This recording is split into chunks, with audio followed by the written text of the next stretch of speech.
અને આપણે સાહેબ શ્રી કીર્તિસિંહ વાઘેલા સાહેબનું સન્માન કરીએ. અને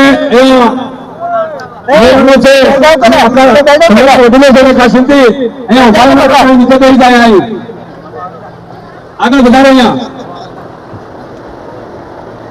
આપણે સાહેબ નું સન્માન કરે ને તો અહીંયા બેઠેલા ટોટલી તાલીઓ પાડી અને આપણે પણ એમનું સ્વાગત કરીએ.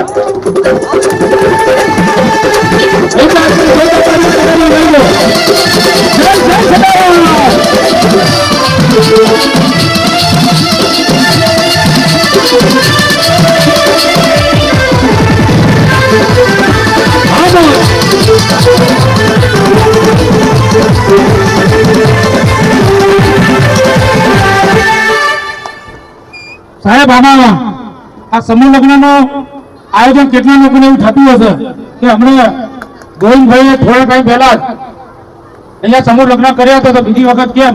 સાહેબ ગોવિંદભાઈના સંબંધમાં બેન છે પિંકીબેન પટેલ જે અમેરિકા રહે છે.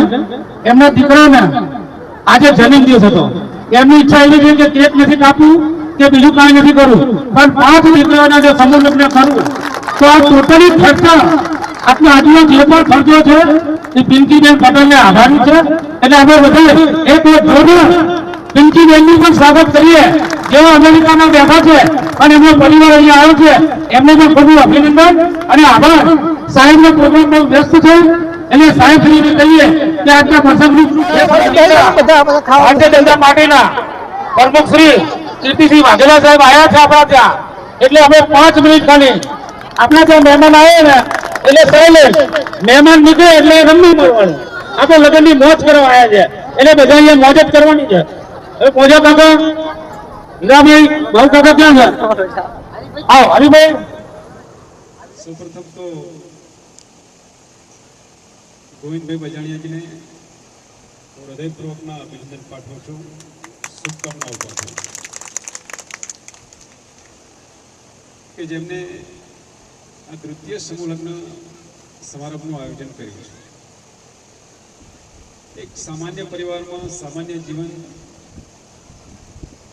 જીવતો વ્યક્તિ પણ બીજાનું ભલું થાય, બીજાનું કલ્યાણ થાય એવા ઉમદા આશયના એવા ઊંચા વિચારો વાળો વ્યક્તિત્વ એટલે ગોવિંદભાઈ બજાણિયા કે હંમેશા સામાન્ય પરિવારમાં જન્મેલા હોવાથી સામાન્ય પરિવારની સમસ્યાઓ એ સમસ્યાઓને ઉકેલવા માટેનું કામ, સતત સમાજ સેવાનું કામ કરતા ગોવિંદભાઈ બજાણિયાને આપણે જેટલા અભિનંદન આપીએ એટલા ઓછા પડે. અને એમાં ખાસ કરીને એકદમ સામાન્ય પરિવારના દીકરા દીકરીઓનો આ સમૂહ લગ્ન છે. રત્નાભાઈ ઘણા બધા સમૂહ લગ્ન સમારંભ જોયા છે જેમાં ખૂબ સારી વ્યવસ્થાઓ પણ હોય, ખૂબ હાઈ ક્લાસ મંડપ ડેકોરેશનની પણ વ્યવસ્થા હોય, નવદંપતીઓને પણ ખૂબ સારી ભેટો આપવાની થતી હોય અને જેમાં ઘણા મોટા માણસોની ઉપસ્થિતિ પણ હોય. આજના સમૂહ લગ્ન હું માનું છું કે બહુ વિશેષ સમૂહ લગ્ન છે અને સાચા અર્થમાં જે કહેવાય ને આમ સમૂહ લગ્ન છે પણ લગ્નની મોજ છે. બધા જ વ્યક્તિઓ આનંદ કરી રહ્યા છે. કહેતા હતા કે સાહેબ આવ્યા છે હવે આપણે ઘડી ગયા છે. મને એવું લાગ્યું કે મેં તમને આમ આનંદમાં થોડી ખલેલ પહોંચાડ્યો.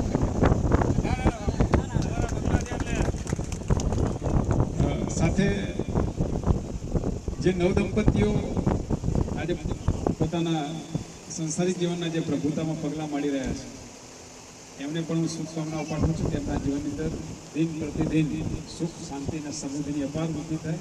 પરંતુ પણ પરમાત્મા ઈશ્વર તમને ખૂબ સુખ શાંતિ અને સમૃદ્ધિ આપે.